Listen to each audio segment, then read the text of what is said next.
2022년 10월 6일 오늘의 말씀 시작하겠습니다. 오늘 나눌 말씀은 요한계시록 19장 10절 말씀입니다. 내가 그 발 앞에 엎드려 경배하려 하니 그가 나에게 말하기를 나는 너와 및 예수의 증언을 받은 내 형제들과 같이 된 종이니 삼가 그리하지 말고 오직 하나님께 경배하라. 예수의 증언은 예언의 영이라 하더라. 아멘. 천사가 어린 양의 혼인잔치의 청함을 받은 자들은 복이 있도다 라고 기록하라 이렇게 선포하며 그것이 하나님의 참되신 말씀이다 라고 했습니다. 그 모습을 본 요한은 천사의 발 앞에 엎드려 경배하려고 합니다. 요한계시록 19장 10절 말씀 보겠습니다. 내가 그 발 앞에 엎드려 경배하려 하니 그가 나에게 말하기를 나는 너와 및 예수의 증언을 받은 내 형제들과 같이 된 종이니 삼가 그리하지 말고 오직 하나님께 경배하라. 예수의 증언은 예언의 영이라 하더라. 요한이 이런 반응을 보인 것은 하나님의 말씀을 선포하는 천사의 모습이 경이로웠기 때문일 겁니다. 생각해보면 요한의 이런 반응은 충분히 이해할 만합니다. 천상의 존재로서 하나님의 말씀을 선포하는 천사의 모습이 요한의 눈에 얼마나 영광스럽고 또 아름답게 보였겠습니까? 그러나 천사는 요한을 급히 말립니다. 그리고 자신도 예수의 증거를 받은 믿음의 형제들, 그리고 요한과 함께 하나님을 섬기는 하나님의 종일 뿐이다 라고 말합니다.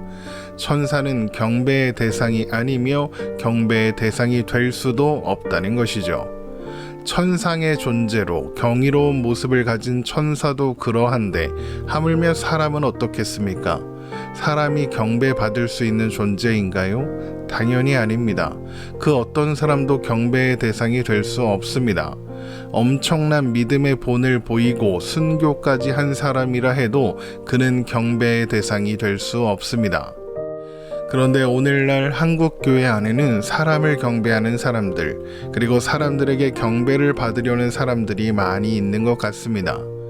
언젠간 뉴스를 보는데 어떤 교회의 예배 장면이 나왔습니다. 그런데 그 장면에 목사가 등장을 하니까 앉아있던 교인들이 모두 일어나서 박수를 치고 또 어떤 사람들은 그 앞에 와서 절을 하고 목사가 손을 잡아주니까 오열하고 또 SNS에는 목사님하고 악수한 손을 씻지 않겠다는 글을 올리고 난리도 아니었습니다.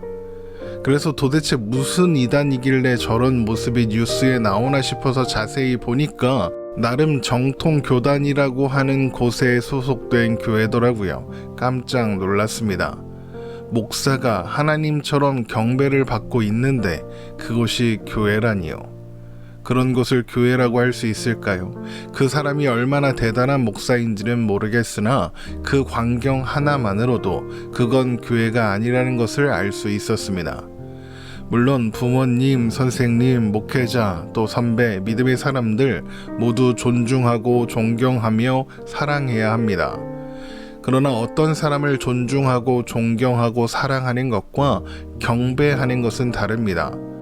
설교를 듣는 가운데 위로가 있었다면 그게 목사가 설교를 잘해서 그렇게 된 겁니까? 아닙니다. 말씀을 통해 역사하시는 하나님께서 그 마음을 어루만지셨기 때문입니다. 교회에 사람들이 많이 모이고 성장했다.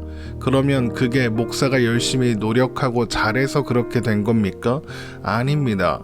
하나님께서 그 일을 통하여 이루실 일이 있기 때문에 허락하신 결과입니다. 목사든 직분자이든 또 어떤 대단한 믿음의 일을 해낸 사람이든 모두 하나님 안에서 예수의 증언을 받은 형제 자매입니다. 예수의 증언을 받았다. 이것은 예수에 관한 증언을 받아 그 증언을 믿었다. 이런 의미입니다. 로마서 10장 11절에서 17절 말씀입니다. 성경에 이르되 누구든지 그를 믿는 자는 부끄러움을 당하지 아니하리라 하니 유대인이나 헬라인이라 차별이 없음이라. 한 분이신 주께서 모든 사람의 주가 되사 그를 부르는 모든 사람에게 부요하시도다.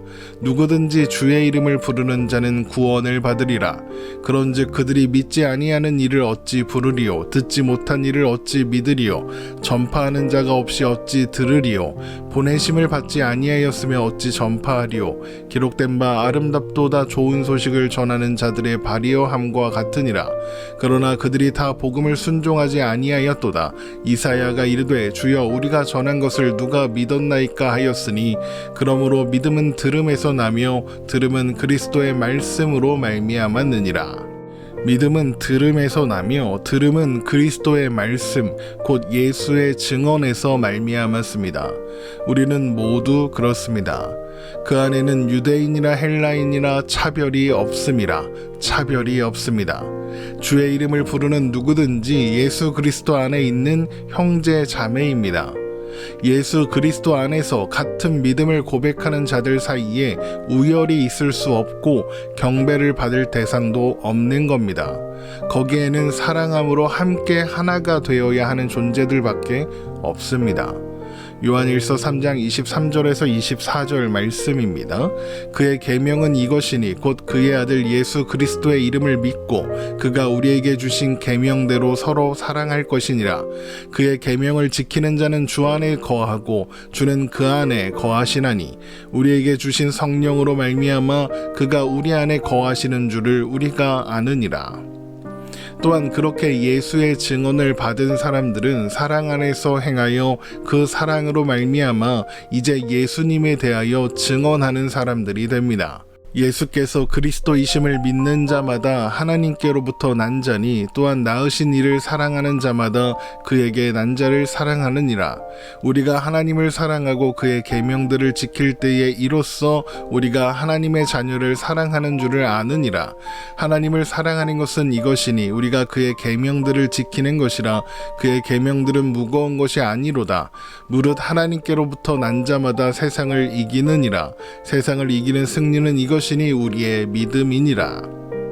그래서 예수의 증언을 받은 사람, 그래서 예수를 증언하는 사람은 예언의 영을 받은 사람이기도 합니다. 예언, 그러니까 뭔가 미래의 일을 말해주는 거, 이렇게 생각하기 쉽지만 성경에서의 예언은 그런 의미가 아닙니다. 요한계시록 19장 10절 오늘 본문의 말씀을 다시 한번 읽어보겠습니다. 내가 그 발 앞에 엎드려 경배하려 하니 그가 나에게 말하기를 나는 너와 및 예수의 증언을 받은 내 형제들과 같이 된 종이니 삼가 그리하지 말고 오직 하나님께 경배하라. 예수의 증언은 예언의 영이라 하더라. 예언의 영이 뭐라고 합니까? 예수의 증언입니다. 그런데 예수의 증언이 어디로부터 나왔습니까? 요한일서 5장 9절에서 11절 말씀입니다. 만일 우리가 사람들의 증언을 받을진대 하나님의 증거는 더욱 크도다. 하나님의 증거는 이것이니 그의 아들에 대하여 증언하신 것이라. 하나님의 아들을 믿는 자는 자기 안에 증거가 있고 하나님을 믿지 아니하는 자는 하나님을 거짓말하는 자로 만드나니 이는 하나님께서 그 아들에 대하여 증언하신 증거를 믿지 아니하였음이라. 또 증거는 이것이니 하나님이 우리에게 영생을 주신 것과 이 생명이 그의 아들 안에 있는 그것이니라. 그 아들에 관하여 누가 증거하신다고요? 하나님이 하십니다. 예수의 증언이 하나님으로부터 나왔다는 겁니다. 그러니까 예언은 곧 하나님의 말씀인 겁니다. 그리고 그 내용은 언제나 예수 그리스도입니다. 하나님께서 그의 아들에 관하여 증거하시니까요. 예수 그리스도에 관한 하나님의 말씀, 그게 뭡니까? 복음입니다. 그걸 기록해둔 책이 무엇입니까? 성경입니다. 성경을 가지고 예수에 관하여 말하는 것, 여러분 그것이 예언입니다. 예수에 관하여 설교하는 것이 예언이고 나누는 것이 예언이고 복음을 증거하는 것이 예언인 것입니다. 혹 누군가 예언의 영을 받았다고 하면서 미래에 이러저러한 일이 있을 거다. 그러니 그 일을 막기 위해서는 회개해야 한다. 헌금도 해야 한다. 이러면서 자신의 말, 자신의 주장을 따르게 하려고 한다면 그 사람이 받았다는 예언의 용은 하나님이 주신 것이 아닌 줄로 아시고 잘 분별하셔야 합니다. 우리는 사람의 말을 따르는 사람들이 아닙니다. 하나님의 말씀을 따르는 사람들이고 예수님을 따르는 사람들입니다. 우리는 오직 하나님만 경배하고 예배하는 사람들입니다. 요한이 자신에게 경배하려고 하니까 천사가 뭐라고 그럽니까? 오직 하나님께 경배하라고 했습니다. 예배 받으시기에 합당하신 분은 하나님밖에 없으시기 때문입니다.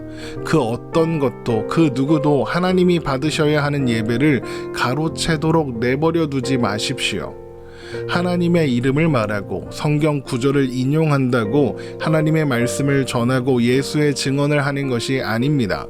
하나님의 이름을 말하고 성경 구절을 이용하면서도 충분히 사람을 경배하도록 만들 수 있기 때문입니다.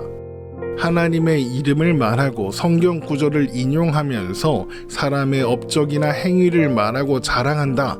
그러면 경계하셔야 합니다. 그 어떤 대단한 업적을 남긴 사람이라 해도 그가 예수 그리스도 안에 있는 예수의 증언을 받은 자라면 자랑할 수 있는 것은 하나님밖에 없기 때문입니다. 고린도전서 1장 31절입니다. 기록된 바 자랑하는 자는 주 안에서 자랑하라 함과 같게 하려 함이라. 여러분, 바울이 언제 자신을 자랑한 적이 있습니까? 베드로가 자신을 자랑했나요? 요한은 어떻습니까? 심지어 천상의 존재들인 천사들도 자신을 자랑하지 않습니다. 오직 하나님의 말씀, 하나님의 은혜와 사랑, 그로 말미암은 예수의 증언을 드러내고 자랑하고 그리고 또 하나님께만 영광을 돌릴 뿐입니다. 고린도전서 15장 10절 말씀입니다. 그러나 내가 나 된 것은 하나님의 은혜로 된 것이니 내게 주신 그의 은혜가 헛되지 아니하여 내가 모든 사도보다 더 많이 수고하였으나 내가 한 것이 아니요 오직 나와 함께 하신 하나님의 은혜로라. 우리는 예수의 증언을 받은, 그래서 예수의 증언을 하는 하나님의 자녀로 하나님만을 자랑하고 하나님만을 예배하며 하나님께만 영광 돌리는 존재라는 사실, 모든 것이 나와 함께 하신 하나님의 은혜다라고 고백하는 그 사람들이 바로 우리 한 사람 한 사람이어야 한다는 사실을 잊지 말아야 하겠습니다. 오늘 말씀 이렇게 마치겠습니다. 하나님과 함께함이 행복한 오늘이 되시기를 주님의 이름으로 축원합니다.